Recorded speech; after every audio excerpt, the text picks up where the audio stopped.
Bonjour, la DGF en 2023.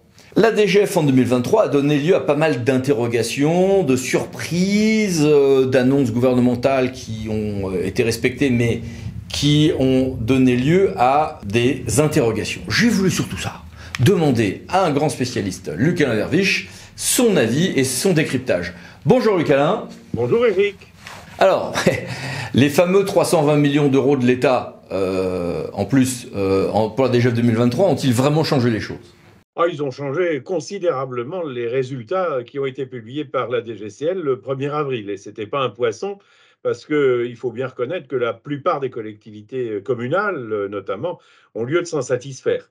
On va le voir tout à l'heure, mais par exemple, c'est assez marquant qu'on ait plus de 31 000 communes qui ont une DGF en augmentation en 2023 et à peine plus de 3 000 qui voient une DGF diminuer. Alors que l'année précédente, comme d'ailleurs toutes les années précédentes, on était à peu près à moitié-moitié. Ça veut dire qu'on a un vrai bouleversement de situation. Il est évidemment lié à deux facteurs particuliers.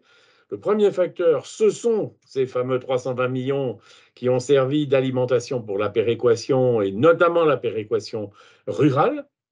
Et deuxièmement, c'est le fait que cette péréquation a été financée par l'État, hein, et donc elle n'a pas fait appel aux communes par le biais de ce qu'on a toujours coutume d'appeler l'écrêtement, qui en fait aboutissait à reprendre aux communes d'une main ce qu'on leur donnait de l'autre. Et en ce sens, c'est vrai que c'est quelque chose qui est tout à fait significatif. J'ajouterais que, puisqu'on parlait du monde rural, en fait, la quasi-totalité, si on prend toutes les communes de moins de 10 000 habitants, plus de 90% d'entre elles, en fait, ont une DGF en augmentation. La strate qui est de la moins bien traitée relativement, c'est celle des communes de 10 000 à 50 000 habitants. Et ceci pour des raisons assez simples. D'abord, c'est que la DSU, la dotation de solidarité urbaine, a augmenté moins que la dotation de solidarité rurale. Et le deuxième élément, c'est que la dotation nationale de péréquation, dont une bonne partie de ces communes-là bénéficient, elle baisse d'année en année, hein, puisque en fait, elle n'est pas réévaluée, et puis une partie un peu plus importante tous les ans s'en va vers l'outre-mer. Qu'est-ce qui explique les baisses individuelles que l'on a parfois? Alors en fait, il y a deux éléments qui nous paraissent significatifs. Il y en a un qu'on n'est pas encore à même de contrôler ou de vérifier précisément, parce qu'on attend la publication des critères détaillés par le ministère de l'Intérieur, qui interviendra vraisemblablement à la fin du printemps, comme c'est classique. Bon, premier élément, c'est évidemment la baisse de la population. On a une croissance démographique importante, hein, tous les ans, elle est un petit peu ralentie, mais classiquement, une bonne partie des communes françaises, en fait, voient leur population augmenter. Alors on sait à quel point les conditions techniques de recensement parfois donnent lieu à des fluctuations difficilement compréhensibles pour certaines communes, mais grosso modo, le premier facteur de baisse, c'est celui pour les rares communes qui ont vu leur population baisser, de l'effet classique, hein, sur notamment la dotation forfaitaire. Puis le deuxième élément, et ça c'est quelque chose qui commence à monter en puissance, dont beaucoup de collectivités locales ne sont pas complètement conscientes, c'est le fameux coefficient, la fameuse fraction de correction qui joue aujourd'hui pour atténuer le passage de l'ancien mode de calcul du potentiel financier au nouveau mode de calcul qui intègre à hauteur d'à peu près 5 milliards d'euros des recettes nouvelles. Et cette fraction de correction, pour la première fois en 2023, elle a été légèrement atténuée, hein, elle a été prise en compte à hauteur de 90% seulement. Et quand on verra le détail des critères, on se rendra peut-être compte, comme le montre la carte que j'ai eu le plaisir de préparer avec Philippe Batman à la direction des études, on verra peut-être que ce sont ces communes-là qui souffrent un petit peu en fait de l'évolution. Et ceci, évidemment, sera de plus en plus marqué. La carte montre ce que serait la situation potentielle en 2028, hein, toute chose égale par ailleurs, bien sûr. Et on voit quand même qu'il y a des géographies assez significatives, bon, pour des raisons qui tiennent à plusieurs facteurs, la nature des nouvelles recettes, comme je l'ai dit, mais aussi un petit peu, et ça peut paraître un peu curieux, le poids de la pression fiscale départementale avant le transfert du foncier bâti qui a été fait déjà il y a quelques années. Est-ce que les problèmes de fond ont disparu? Alors, les problèmes de fond, clairement, n'ont pas disparu. D'abord, je le disais tout à l'heure, l'État a suspendu la règle de l'écrêtement. Il l'a suspendue en 2023. On est incapable de savoir si il la suspendra en 2024. Et cette règle, hein, je le répète, elle consiste tout simplement à faire en sorte que les montants qui augmentent tous les ans vers les dotations de péréquation soient financés en fait par une baisse de la dotation forfaitaire. J'ajoute entre parenthèses que cette année, les intercommunalités ont été un petit peu mises à contribution par le biais de la dotation de compensation, qui a baissé aussi, sensiblement moins que les années précédentes, parce que là aussi, on ne leur a rien demandé pour financer la péréquation. Or, on sait que cet écrêtement a de gros problèmes. Pourquoi? Parce que jusqu'en 2022, la ville de Paris payait à elle seule 30 millions d'euros, c'est-à-dire à peu près un cinquième du total, et que la ville de Paris, ayant vu sa DGF tomber à zéro, ne peut évidemment plus rien payer de cette sorte. Donc si jamais en 2024 la règle était rétablie, on se retrouverait inévitablement avec les difficultés qu'on a connues jusque-là, et bien évidemment avec une montée en charge progressive du poids demandé, de la contribution demandée aux communes écrêtées, ce qui exacerberait en quelque sorte les difficultés. Deuxième élément qui fait que tout n'est pas résolu, c'est qu'une partie des dotations sont fondées sur le calcul de ce qu'on appelle l'effort fiscal. Or, la loi de finances pour 2022 avait prévu une modification très importante de l'effort fiscal, et cette modification très importante, eh bien, elle est pour l'instant complètement suspendue parce que ses effets sont, je dirais, presque meurtriers. En tout cas, dans certains cas, ils aboutiraient à bouleverser complètement la situation d'un certain nombre de communes dans des intercommunalités fortement intégrées. Le troisième élément qu'on peut mentionner, c'est quand même celui des critères. Alors on le sait, hein, les critères, le potentiel financier, je l'ai dit, a été modifié assez profondément.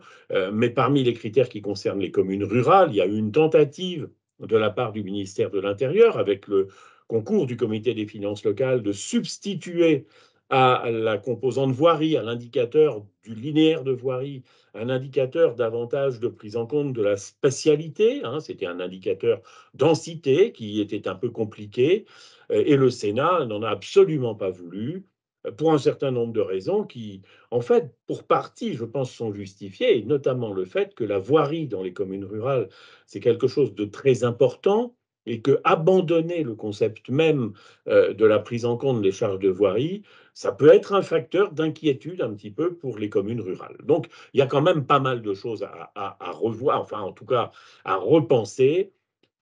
On ne sait pas ce que pourra aller faire l'État en matière financière en 2024, mais clairement, ça confirme un sentiment qu'on a de façon générale, qui est que la DGF, dans son état actuel des choses, elle est quand même vouée à une très très profonde modification. Et oui, mais comment traiter la diversité des situations des collectivités? Alors, c'est évidemment tout le problème de la diversité de notre beau pays, de l'hétérogénéité des situations, du fait que deux communes de même population, même limitrophes, ne partagent pas les mêmes contraintes, qu'une a gardé un certain nombre d'équipements publics et que d'autres ne les a plus, que certaines ont vu des compétences transférées à leur communauté de communes, par exemple, et d'autres les ont gardées. Le fait que, bien évidemment, aujourd'hui, la fiscalité locale aussi a du plomb dans l'aile, parce que remplacer finalement ce qu'était la taxe d'habitation, ce qu'était la cotisation sur la valeur ajoutée des entreprises par une fraction de TVA sur une base historique figée ou quasiment figée, ça modifie complètement la notion même de potentiel. Et ce potentiel était censé finalement égaliser le regard qu'on portait sur des situations différentes. Donc on est aujourd'hui bien en peine de construire quelque chose qui aboutisse effectivement à dire on a des catégories de communes qu'on traite un peu ensemble. Par exemple, les communes de montagne, elles ont une petite part d'analyse différenciée, notamment par le kilométrage de voirie qui pèse un peu plus. On a les communes insulaires, notamment de l'océan Atlantique, qui bénéficient d'une part spécifique. On a les groupements touristiques qui, pour la première fois en 2023, depuis longtemps, vont voir leur dotation augmenter pour des raisons qui sont des raisons historiques, hein, et qui tiennent à l'évolution globale de la DGF. Et puis on a quelque chose qui nous paraît à nous assez significatif, on a publié sur ce point il y a quelques semaines, c'est la montée en charge de la dotation biodiversité, qui est passée en fait de 5 millions d'euros à plus de 40 millions d'euros en l'espace de 4 ans seulement. Donc c'est une très très forte augmentation qui concerne les communes qui sont situées dans un parc national, dans un parc naturel régional, dans un parc marin, qui sont limitrophes d'un parc marin, ou même certaines communes qui ont une proportion importante en zone Natura 2000 de leur territoire. Et ce qui est tout à fait intéressant, c'est que les règles du jeu de cette dotation biodiversité, adaptées encore en 2023, se traduisent par le fait que dans les communes de moins de 100 habitants, par exemple, eh ben, qui touchent, alors toutes ne perçoivent pas, hein, mais celles qui perçoivent, eh bien, la dotation représente plus de 20% en fait aujourd'hui des dotations de péréquation. Et donc on peut se demander si en fait c'est pas une voie de l'avenir d'avoir finalement plusieurs concours différents. Alors ça te rappellera hein, l'époque de la première DGF, celle des concours particuliers. C'est une solution qu'on pourrait imaginer de développer. L'autre, on le sait, étant celle du passage par le filtre intercommunal, au motif que, par exemple, les intercommunalités connaissent leur territoire et sont capables finalement d'apprécier comment aboutir à une forme d'équité des ressources territoriales, mais on sait que sur ce point, il y a une opposition très très forte de la part de beaucoup de maires, et notamment de l'Association des maires de France, opposition qu'on peut comprendre. Vaste débat en effet. Merci beaucoup, au revoir. Au revoir Eric. Et merci à vous. À bientôt pour une nouvelle vidéo, les 10 minutes juridiques par l'Endo associé pour VK. Pensez à vous abonner, c'est par là. Merci, au revoir.